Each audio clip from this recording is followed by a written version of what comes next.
Tomato তো আমরা অনেকভাবে খেয়ে থাকি। পাকা টমেটো দিয়ে তোমাদের সাথে একটা নতুন রেসিপি শেয়ার করতে এসেছি।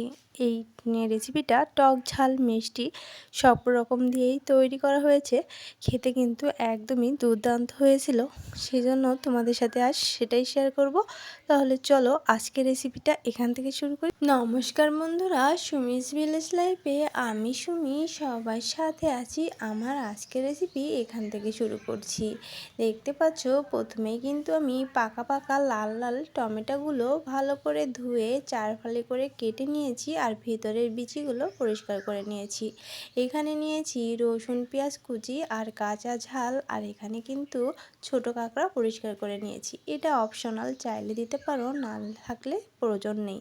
আর এবার তেলে দেখো আমি কিন্তু শুকনো ঝাল তেলে দিয়েছি আর গোটা সরিষে দিয়ে তারপর পেঁয়াজ ঝাল রসুন কুচিগুলো দিয়ে দিলাম।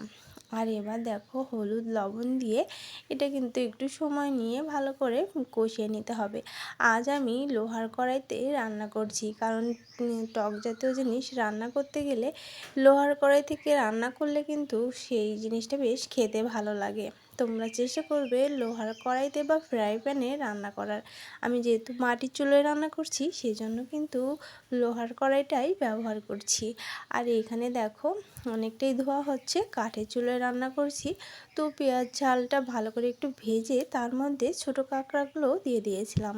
আর এবার আরও একটু ভালো করে নেড়ে নিয়েছি, ভেজে নিয়ে তারপর কিন্তু টমেটোগুলো আমি এখানে দিয়ে দিয়েছি।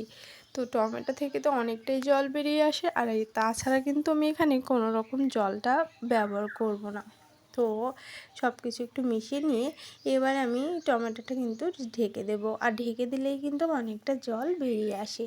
আর এদিকে দেখো নতুন তেঁতুল নিয়ে নিয়েছি। তো অল্প জলের মধ্যে এভাবে তেঁতুল দিয়ে হাত দিয়ে কষলে কষলে এর থেকে কিন্তু ওই কাঠটা বের করে নিতে হবে। তোমরা চাইলে এখানে ঘরে থাকা যে কোনো তেঁতুলটা ব্যবহার করতে পারো। তো এখন নতুন তেঁতুলের সময় হয়েছে, আমাদের গাছ থেকে পড়েছিল। তো এই নতুন তেঁতুলটা থেকে কিন্তু বেশ ভালো একটা ঘ্রাণ আসে, সেজন্যই কিন্তু আমি এখানে এই নতুন তেঁতুলটা ব্যবহার করছি। আর যেহেতু এটা নতুন তেঁতুল সেজন্য কিন্তু এর রঙটা কিন্তু কালো হবে না, আর এর কাঠটা কিন্তু এরকমই কিন্তু হবে।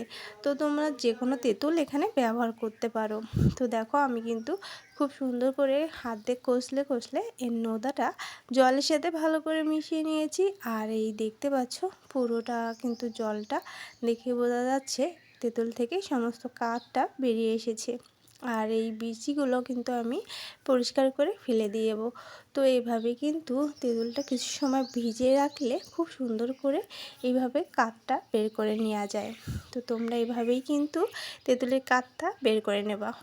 চাইলে কিন্তু এখানে লেবুর রসটাও ব্যবহার করতে পারো, তবে তেঁতুলের এই কাঠটা দিলে বেশ ভালো লাগে।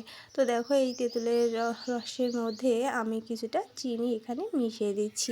যেহেতু বলেছিলাম এখানে টক ঝাল মিষ্টি সব রকম হবে, তো সেজন্য কিন্তু আমি এখানে প্রায় 2 চামচের মতো উঁচু উঁচু 2 চামচের মতো চিনি এখানে ব্যবহার করেছি। মিষ্টিটা কিন্তু পরিমাণ মতো দিতে হবে, কারণ এখানে ঝালের ব্যবহারটা করা হয়েছে। তো এরকম টক ঝাল মিষ্টি আচার জাতীয় অনেক কিছুই তো আমরা করে থাকি।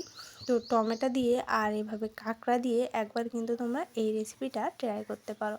তো দেখো টমেটো থেকে কিন্তু অনেকটাই জল বেরিয়ে এসেছে।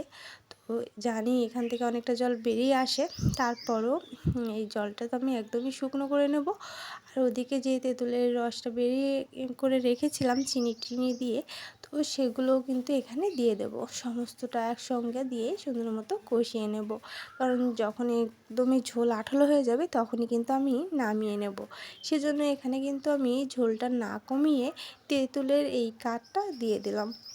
তো এবার সমস্তটা খুব সুন্দর করে আর একটু ফুটিয়ে নেব। যেহেতু এখানে ঝাল লবণ হলুদ মরিচ টক সব কিছুই দিয়েছি, মিষ্টিটাও রয়েছে। তো এই সমস্তটা কিন্তু একটু গ্রেভি টাইপের হয়ে যাবে। তোমরা কিন্তু চাইলে টমেটোর খোসাগুলো ফেলে দিতে পারো। তো আমি আজ টমেটোর খোসা না ফেলেই এইভাবে কিন্তু খুব সুন্দর করে রান্না করে নেব। আর এই পর্যায়ে দেখো টমেটোটা কিন্তু একদমই হয়ে গিয়েছিল, আর সেজন্য কিন্তু আমি এখানে একটু ভাজা জিরের গুঁড়োটা দিয়ে নিয়েছি। আর এই পর্যায়ে দেখো টমেটো কিন্তু রেডি হয়ে গিয়েছে।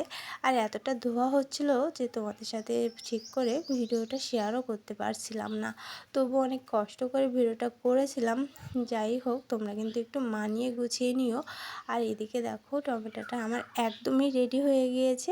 তো এরকম করে কিন্তু আমি টমেটোটা নামিয়ে নেব, কারণ এর থেকে অনেকটা শুকাতে গেলে টমেটোটা কিন্তু তলে লেগে যেতে পারে, আর তখন কিন্তু একদমই ভালো লাগবে না।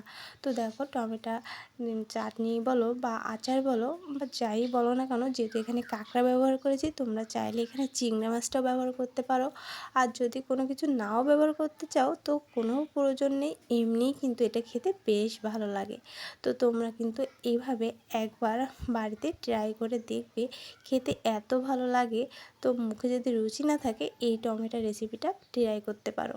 আর এবার চলো, আমি একটু গরম ভাত নিয়ে নিয়েছিলাম, আর এখানে দেখো কিছুটা টমেটো নিয়ে নিয়েছি। যেহেতু এখানে একদমই ঝোল নেই, এখানে ঝোলের কিন্তু কোনোই প্রয়োজন নেই। টমেটোর যে নোদাটুকু রয়েছে, মানে টমেটোর যে গ্রেভি, সেটা দিয়েই কিন্তু সমস্ত ভাত খাওয়া হয়ে যায়। আর অল্প একটু নিলে কিন্তু অনেকটা ভাত খাওয়া যায়। অনেক সময় আমাদের মুখে কিন্তু রুচি থাকে না, আর এই গরমের টাইমে কিন্তু আমাদের কিছুই ভালো লাগে না। তো এই টাইমটায় কিন্তু তোমরা এই সুন্দর রেসিপিটা খেয়ে দেখতে পারো। আর একবার তৈরি করে খেলে মনে হবে বারবার যেন এই রেসিপিটাই তৈরি করে খেতে পারি। তো তোমাদের কাছে যদি ভালো লেগে থাকে অবশ্যই কিন্তু লাইক কমেন্ট শেয়ার করে আমার পাশে থেকে যেও। নতুন বন্ধুরা তোমরা যদি এসে থাকো, তোমাদের সুন্দর করে একটা মিষ্টি কমেন্ট করে যেও, সেই কমেন্টে রিপ্লাই দিতে চলে যাব তোমাদের বাড়িতে। তো কেমন লাগলো অবশ্যই জানিও। আর এভাবেই কিন্তু আমার পাশে থেকো, যাতে আমি তোমাদের সবাইকে নতুন নতুন ভিডিও উপহার দিতে পারি। তো ভালো লাগলে কিন্তু অবশ্যই এরকম সুন্দর সুন্দর ভিডিও তোমাদের সাথে আমি অনেক শেয়ার করব, সেটা কমেন্টের মাধ্যমে জানিয়ে দিও। আর এবার দেখো এখানে রাখছি, ভালো থাকো, সুস্থ থাকো, নতুন একটা ভিডিওর সাথে থেকো।